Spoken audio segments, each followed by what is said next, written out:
Mali Ivan Hajduković iz Semlje kod Zvornika rođen je sa srčanom manom koja ga sprečava da ima normalno djetinjstvo ispunjeno igrom i smijehom. Prvu operaciju ima je 3. dan po rođenju na Institutu Majke i dijete u Beogradu. Uskoro će napuniti 3 godine i trebalo bi da ima sljedeću operaciju od koje mu zavisi život. Ova operacija je izuzetno složena i trebalo bi da se obavi u Londonu. Košta 60.000 evra. Porodica ima skromna primanja i ne može prikupiti novac bez pomoći dobrih ljudi. Pomozimo malom Ivanu. Ivan je rođen sa srčanom manom, suženom plućnom arterijom i defektom međukomorne pregrade. Operisan je odmah po rođenju jer sa ovakvim anomalijama na srcu ne bi mogao živjeti duže od 7 dana, tvrde ljekari. Operisao se 3. dan odmah po rođenju. Urađen mu je taj neki šant, to je isto neka plastična cjevčica sa desne strane.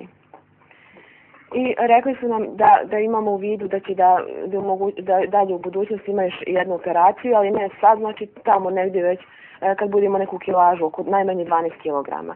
Ivan ne smije da se zamara, čak ni da plače.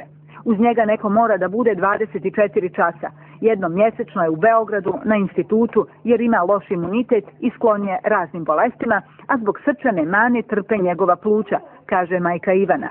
Za operaciju u Londonu, koju preporučuju doktori sa Instituta Majka i dijete, potrebno je obezbijediti 60.000 evra. Novac je potrebno skupiti do kraja decembra. Roditelji nisu u mogućnosti da sredstva obezbijede, pa se nadaju pomoći humanih ljudi. Evo još jednom pozivam, znači sve ljude dobre volje, humane ljude, ljude koji vode našu državu, crkve, svu našu naciju. U stisci sa vremenom uputili su apel svim humanim ljudima. Pisali su predsjedniku Republike, obratili se crkvi koja im je obezbijedila humanitarni broj. Nadaju se da će humanost naših ljudi i ovaj put biti na djelu i omogućiti da mali Ivan ima djetinjstvo ispunjeno igrom i radošću.